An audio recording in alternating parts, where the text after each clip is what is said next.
Hello hi everyone. चलिए आप लोग का जो इंटरव्यू चल रहा है वो पाटलिपुत्र यूनिवर्सिटी का इंटरव्यू हो रहा है। जिनका सिनॉप्सिस नहीं प्रिपेयर हुआ है, जो उनका इंटरव्यू होने वाला है, उन लोगों के लिए वीडियो हेल्पफुल होगा। चलिए इंटरव्यू में क्वेश्चन क्या क्या आता है देखिए। जो आप इंटरव्यू अभी दे रहे हैं, आप जो पीजी में पढ़े हैं और जो आप सिनॉप्सिस प्रिपेयर करेंगे उससे रिलेटेड आप पढ़िए और आपको उससे क्वेश्चन पूछा जाता है इंटरव्यू में। क्योंकि अभी एक क्वेश्चन आप लोग का और आ रहा था कि कॉल लेटर डाउनलोड नहीं हो रहा है। आपका जो आईडी पासवर्ड है आप उससे लॉगिन करेंगे तो आपका वहां पे आईडी पासवर्ड से कॉल लेटर डाउनलोड हो जाएगा। वहां से आप डाउनलोड कर सकते हैं या आप पाटलिपुत्र वेबसाइट पे ही जाएंगे जहां से आप फॉर्म फिल किए थे, वहां से आप जाके डाउनलोड कर सकते हैं। अब आते हैं इंटरव्यू पे। अभी आज हम 2-3 पॉइंट डिस्कस करेंगे। पहला पॉइंट है इंटरव्यू। चलिए इंटरव्यू में आपको क्या करना है देखिए। जब इंटरव्यू आप देते हैं तो प्रॉपर आपको वहाँ पे एक डिसिप्लिन मेंटेन करना होता है। जो भी प्रोसेस है उसको हम अभी आपको स्टेप टू स्टेप डिस्कस करेंगे कि आप वहाँ पे इंटरव्यू में अपने आप को कैसे मैनेज करके रखते हैं। ये बहुत बड़ा मैटर रखता है। क्योंकि आप मान लीजिए क्या है, आपको आंसर को जानते भी हैं तो उस आंसर को जवाब नहीं दे पाते हैं। ऐसा होता है जब वहां पर 5-6 पैनल बैठे होंगे तो जब आपसे क्वेश्चन किया जाता है तो शायद आपसे कहीं मिस्टेक हो जाए तो उस मिस्टेक को सॉरी सर कहते हुए आप आगे निकल सकते हैं ताकि वो बैड इम्पैक्ट आपका वहीं पे समाप्त हो जाए। उसके बाद जो इंटरव्यू का प्रोसेस है आपका देखिए, इसमें इंटरव्यू 20 मार्क्स का है। जो इंटरव्यू का प्रोसेस है 20 मार्क्स का है। उसमें आपको प्रपोजल्स देखा जाएगा। प्रपोजल्स के बाद आपका जो बोलने का लैंग्वेज का स्टाइल है वो भी देखा जाता है और आपका एकेडमिक रिसर्च, आप मतलब आगे क्या करना चाहेंगे ये भी देखा जाएगा। आपका जो प्रपोजल अभी जो बना रहे हैं ये प्रपोजल टेंटेटिव रहेगा, फाइनल नहीं रहेगा। और जब आपका फाइनल सिलेक्शन होने के बाद जब गाइड बनाएंगे तो आपका फाइनल सिनॉप्सिस होगा। ठीक है, यानी कि अभी हम जो है इंटरव्यू के बारे में डिस्कस करेंगे। अब जिन लोगों का इंटरव्यू हो गया है वो रिजल्ट का वेट करें और जिनका भी इंटरव्यू होने वाला है आप लोग फुल प्रिपेयर कीजिए कि आपका भी पाटलिपुत्र यूनिवर्सिटी में सिलेक्शन हो। इसके लिए हमसे जो भी आपको गाइड करना है हम करते रहेंगे और इस पर इंटरव्यू से रिलेटेड आपको कोई भी कंफ्यूजन जहां भी लगे आप पूछ सकते हैं। ठीक है, अब आते हैं इंटरव्यू में। तो इंटरव्यू में आखिर आपसे एग्जामिनर क्या क्या क्वेश्चन पूछ सकते हैं देखिए। इंटरव्यू में मेनली आपका बेसिक नॉलेज भी देखा जाता है कि आप जहां से एमएससी किए हैं क्या आपके पास बेसिक नॉलेज कितना है, यह भी मैटर करता है। पता चला कि आपने एमएससी या पीजी कर रखा है और कुछ आपको पीजी अपने सब्जेक्ट्स के बारे में नॉलेज कम है तो उस चीज को वहां पर जांचा परखा जाता है कि आपके पास नॉलेज है या नहीं है। इसलिए आप जो भी पीजी में पढ़े हैं उसे कम से कम रिवाइज कर लें।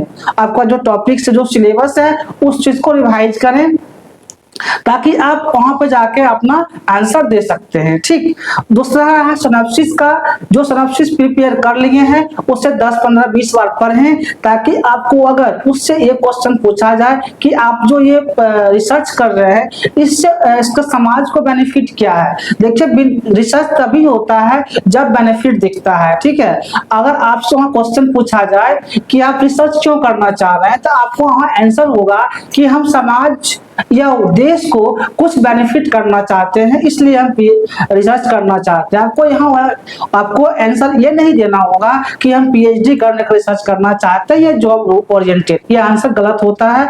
आप सीधे कहेंगे कि हम जो है समाज को देश को कुछ बेनिफिट हो इसलिए रिसर्च करना चाहते हैं। ठीक है, एक देखिए जनरली क्वेश्चन जो आ जाता है इस तरह से पूछा जाएगा जो आपका जनरल क्वेश्चन होगा। उसके बाद जो आपका सब्जेक्ट रिलेटेड है, चाहे आपका साइंस हो, आर्ट्स हो, कॉमर्स हो, जो भी सब्जेक्ट्स है उसका कुछ कुछ बेसिक नॉलेज भी पढ़ लेंगे तो अच्छा रहेगा। आपको एग्जाम में और फील नहीं होगा, आप वहां पर अपना आंसर दे सकते हैं। बेसिक नॉलेज एज पर जो भी मान लीजिए बॉटनी फील्ड से है, एल्गी फंजाई, जो भी इस सारा प्लांट्स के बारे में कुछ पढ़ लेंगे। जैसे जो हिस्ट्री से है हिस्टोरिकल पॉइंट के बारे में पढ़ लेंगे। बिहार हिस्ट्री हो गया, आपका कंट्री का हिस्ट्री हो गया, जो भी आपके जो सब्जेक्ट्स है वो आपको डिस्कस करते हुए पढ़ते हुए वहां पर आंसर कर सकते हैं। ये तो आपका पॉइंट रहा।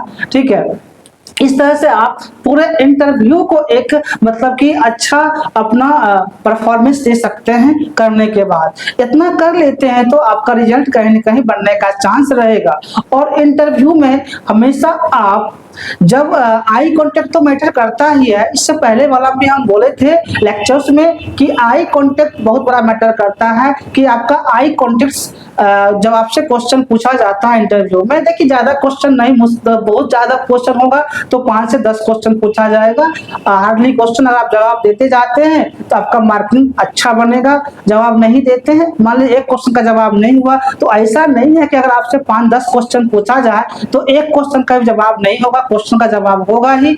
आपको जो आता है उसका जवाब दीजिए। हाँ, एक चीज से आप बचेंगे, अगर जो क्वेश्चन नहीं आता है, जैसे क्लास में डिस्कस होता है तो आप उस आंसर को घुमा फिरा कर देते हैं, इंटरव्यू में ऐसा कोशिश ना करें कि आंसर को घुमाए फिराए नहीं, सीधे वे में जवाब दें, आंसर दें। नहीं आता है तो एग्जिट करें, सॉरी सर कह के आगे निकल जाए, वो आपके लिए बेहतर होगा, एक अच्छा पॉइंट शो अप करेगा इंटरव्यू में।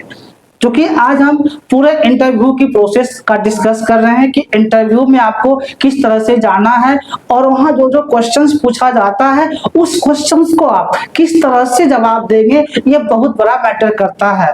और आपके लिए एक मतलब ये बहुत ही बड़ा न्यूज बहुत बड़ा पॉइंट रहेगा कि आप वहां किस तरह से उस चीज को फेस कर रहे हैं जो इंटरव्यूअर होता है। देखिए अभी तो आपका पीएचडी का इंटरव्यू है, इसके बाद प्रोफेसर का इंटरव्यू होगा, तो ये चलता रहेगा। आपका ये फर्स्ट स्टेज है, फर्स्ट स्टेज क्लियर कर लेते हैं तो आपका पीएचडी में एडमिशन हो जाएगा।